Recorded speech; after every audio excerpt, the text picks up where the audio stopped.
नमस्कार व्यूअर्स। मैं आपका दोस्त आशीष तामंग और आप सभी देख रहे हैं स्केरी बेल।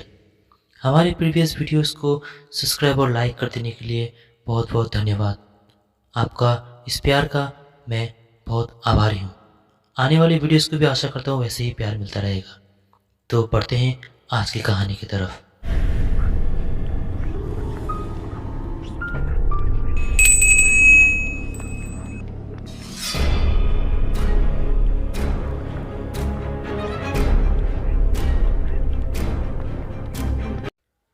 मेरा नाम श्याम, मुझे सोमो के नाम से भी जानते हैं।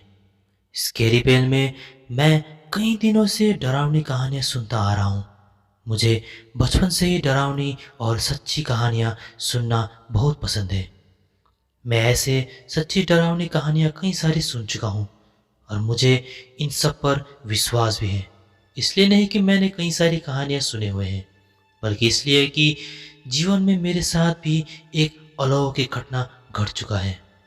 और आज स्केरी बेल के माध्यम से मैं उसी घटना को कहने जा रहा हूँ। बात दरअसल 1990 के दशक का है। मैं और मेरा दोस्त दोनों चाचा के घर आए हुए थे। वहाँ पर कुछ दिन बिताने के बाद मैंने सोचा क्यों ना मेरे बुआ के घर पर भी कुछ दिनों के लिए चला जाए। 4 साल बीत चुके थे, मैं मेरे बुआ के घर नहीं गया था।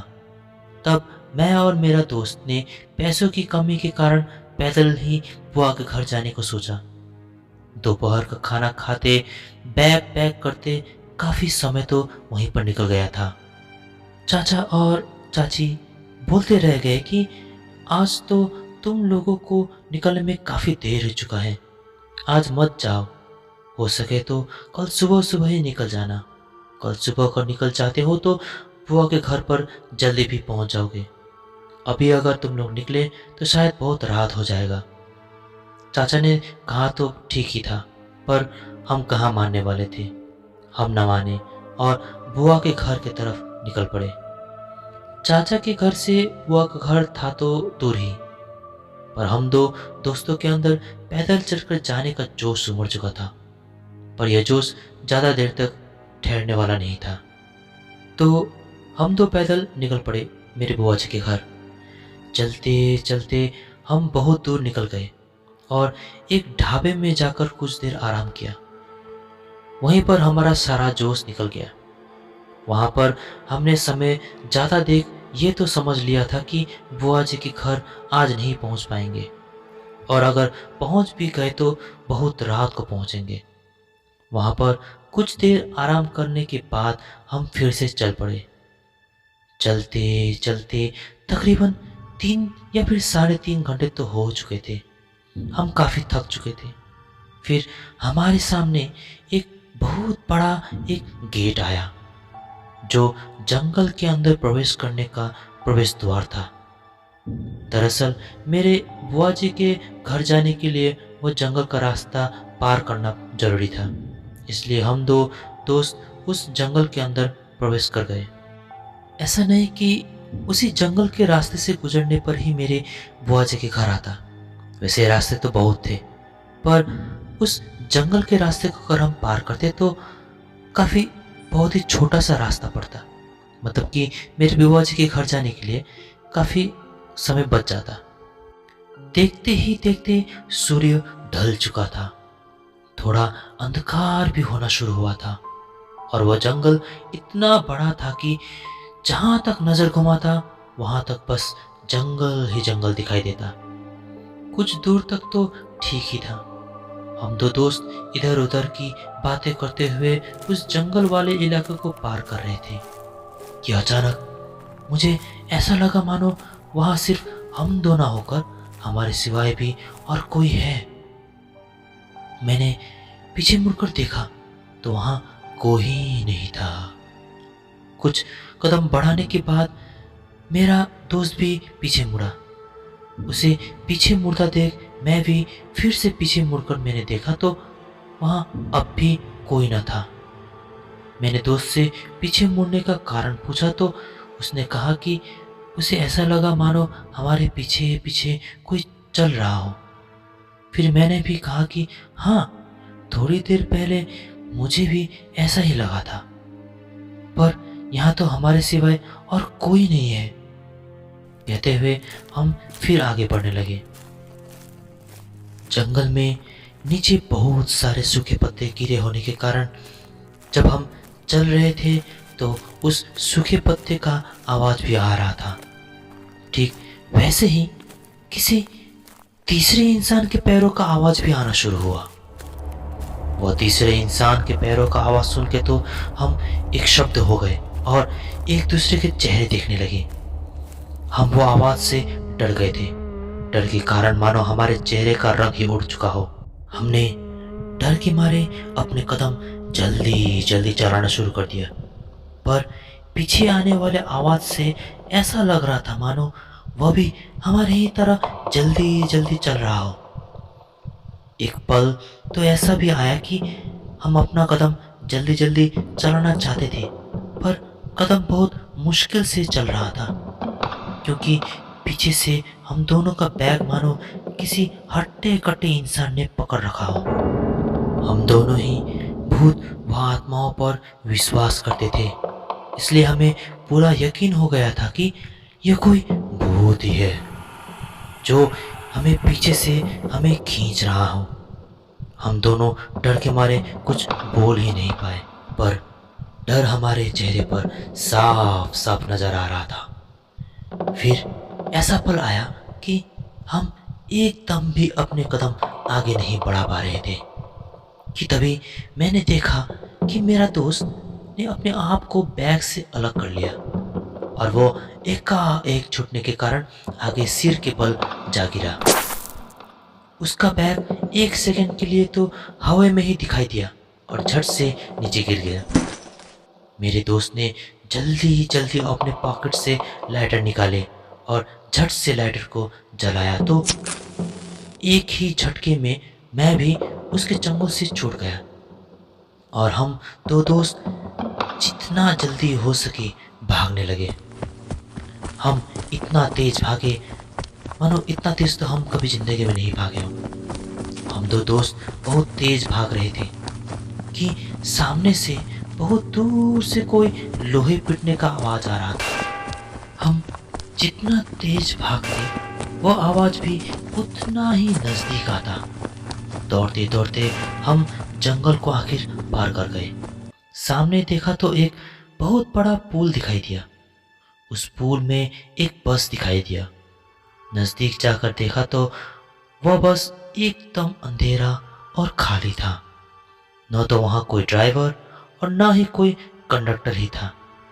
हमने वह बस पाकर वहीं रात गुजारने को सोचा, क्योंकि कुछ देर पहले हमारे साथ जो गुजरा उससे हम बहुत डर चुके थे। हमारे पांव डर से कांप रहे थे, दिल की धड़कनें काफी तेज हो रही थी। हम उस हालत में और आगे नहीं बढ़ सकते थे। पुल के एक छोर पर वो जंगल और दूसरे छोर पर एक बहुत बड़ा पहाड़, बीच में पुल और उस पुल के नीचे एक बहुत बड़ा नदी बह रहा था। वह वातावरण काफी शांत था, इसलिए हमें उस पुल के नीचे बहने वाले नदी के स्रोतों का आवाज साफ साफ सुनाई दे रहा था। चांद की रोशनी के कारण वह जगह हमें कुछ कुछ दिखाई तो दे रहा था। उस पुल तक आने के बाद हम दो दोस्तों को कुछ राहत मिली। कुछ देर निहारने पर पता चला कि वह जो बस था वह तो जगह जगह से जंग लगा हुआ था। कुछ ध्यान से देखने पर पता चला कि उस बस के चारों में से 3 टायर तो पंक्चर ही थे और उसके लोहे के कुछ पार्ट्स पर पौधे उगे हुए थे। बस का ऐसा हालत देख हम समझ गए थे कि यह बस शायद यहाँ बहुत समय से ऐसे ही पड़ा हुआ है, पर मरता क्या नहीं करता। फिर भी हम दोनों के पास उस बस के अंदर रात गुजारने के सिवाय और कोई चारा ही नहीं था। हम बस के अंदर गए तो देखा कि अंदर धूल और कुछ सूखे पत्ते पड़े हुए थे। कई सीटों के तो कवर तक भी फटे हुए थे। मैंने अपने बैग से एक कपड़ा निकाला और एक तरफ के 2 सीटों को अच्छे से झाड़ा और पैर पसार कर बैग को अपने तकिया बनाकर सोने लगा। मेरा दोस्त भी उसी तरह सोने लगा। हम दोनों एक दूसरे की अगल बगल की सीटों पर सोए थे और देखते ही देखते हम दो एक गहरी नींद में चले गए। श्याम, श्याम। आधी रात को नींद में ही ऐसा लगा मानो कोई मेरा नाम पुकार रहा हो, श्याम, मानो कोई मेरे शरीर को हिलाते हुए नींद से उठाने की कोशिश कर रहा हो। तभी मेरी आंखें खुली तो मैंने अपने दोस्त को पाया जो मुझे उठा रहा था। मुझे क्यों उठाया कहते हुए बस उससे पूछने ही वाला था कि उसने झट से अपना हाथ मेरे मुंह में दबा दिया। मैं उसका यह एकाएक व्यवहार से अचंभित हो उठा और उसने मुझसे श्श कहते हुए धीरे से अपनी उंगली से बस के दरवाजे की ओर इशारा किया। तभी मैंने देखा कि बस के दरवाजे के बाहर तो कोई काले रंग का शख्स खड़ा है। दृश्य साफ नहीं था, पर वह बस का दरवाजा बंद होने के कारण वह अंदर नहीं आ पा रहा था। वह अपने बड़े बड़े आकार के हाथों को उठाकर बस पर मारने लगा। उसका वह वार इतना जोरदार था कि एक एक वार में बस हिल रहा था। मैंने देखा उसके तो दो बड़े बड़े सींग भी थे। पैर मानो किसी जंगली जानवर की तरह टेढ़े मेढ़े थे, पर फिर भी वह अपने पैरों पर खड़ा था। उसके दोनों हाथ सामान्य आकार से बहुत बड़े बड़े थे, जिससे वो बार बार बस पर मारे जा रहा था। हम दो दोस्त डर के मारे चुपचाप थे। मुझे तो लगा कि आज तो हम दोनों का यह आखिरी रात है। वह आकृति कभी इधर जाकर बस पर अपना हाथ पटकता और कभी उधर जाकर बस पर मारता। उसे देखकर लग रहा था कि वो अंदर आना चाहता था, पर उसे बस का दरवाजा कैसे खुलता है यह सामान्य ज्ञान नहीं था, और ये हमारे लिए अच्छा भी था।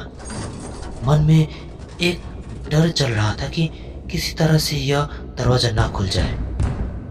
समय समय पर वह चिल्लाता भी। उसका आवाज तो और भी भयानक निकला।